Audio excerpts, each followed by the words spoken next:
This ABC 15 Flash Briefing is sponsored by Sanderson Ford. Straight up. Hi, I'm Nick CILETTI here with your afternoon update from ABC15 Arizona. Arizona now reporting a total of 762,145 confirmed COVID-19 cases after more than 3,700 new cases were reported just this morning. Sadly, 4 Arizonans have lost their lives due to the complications from this virus, bringing our death toll now to 13,124 since the beginning of this pandemic. We know distribution for the vaccine has been tough, but it's been even worse for rural communities in our state. Those counties like Cochise County receiving the Moderna vaccine since it is a little easier to store compared to the Pfizer vaccine. But this week's shipment is smaller than it has been as more vaccines are being allocated to other locations. The chief medical officer at Copper Queen Community Hospital in Bisbee says it's outperforming Maricopa County on getting vaccines into arms. We are 21% higher than Maricopa County, which is the majority of the population. We get the vaccines, we give the vaccines.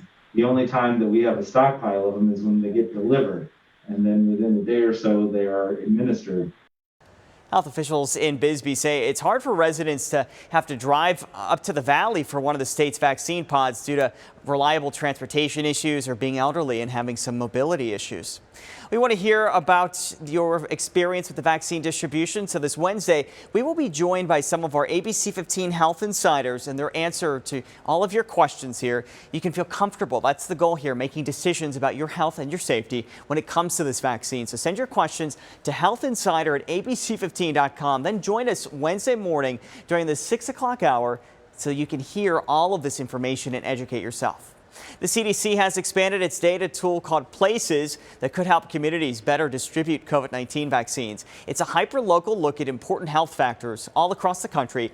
It also takes race into account as COVID has disproportionately impacted communities of color. The CDC hopes that community leaders will use the Places tool to identify the hardest hit areas and where they would like to consider another vaccine distribution site.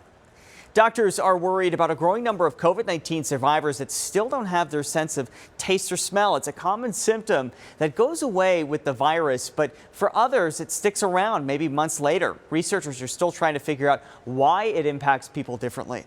Spending habits for some Americans are changing because of this pandemic as cash-strapped shoppers look for new ways to try to get what they need before paying it off. Retailers are making shopping easier for customers who need more time to pay things off. Buy now, pay later options like Afterpay, Affirm, Klarna, and PayPal are becoming more popular, and that's according to Bank of America. Installment plans can range from 4 to 10 weeks.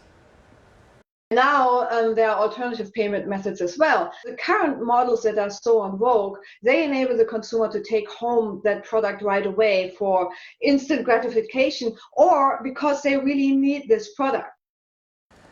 Well, you should be fully aware of the rules and fees before you make the purchase. Also know the process of making returns and getting a refund if you need it. Here's some reasons to get some more Z's. As you get older, taking an afternoon nap could help keep your brain sharp. That's according to a new study published in General Psychiatry. Researchers analyzed the napping habits of more than 2,000 adults in China. People 60 and older who took afternoon naps showed signs of better mental agility and scored higher on cognitive tests that looked at things like memory and language. Time now for your most accurate forecast. I'm meteorologist Iris Hermosillo. High pressure is in control, and that's what's bringing a warm up here as we kick off the week. We'll reach highs in the mid to upper 70s today and tomorrow. We'll keep the clouds around too. They started to move in on Sunday, but they're not going to produce any rain, at least not these next couple of days. We do have a disturbance, though, that's going to impact our state by the middle of the week. So Wednesday and Thursday, we've got a slight chance for showers here in the valley and a chance for some snow in the high country. But at this point, the impacts don't look too significant. Less than 1/10 of an inch or a few hundredths of an inch of rain possible in the valley if we get anything. And in the high country, those snow accumulations will be minimal. Again, Wednesday into Thursday looks to be our best bet. In the meantime, today, a high of 76 degrees under mostly cloudy skies, but it's going to stay dry. Highs reach the upper 50s in Payson and in Sedona, upper 60s today at Lake Havasu, mid 70s this afternoon for Phoenix. Then tomorrow, we're getting closer to that 80-degree mark with a high of 78 degrees. Still in the 70s on Wednesday, then a little cooler to finish the week. Another update tonight. Until then, get the latest news, weather, and traffic at abc15.com or download our free ABC15 mobile app. This ABC 15 Flash Briefing is sponsored by Sanderson Ford. Straight up.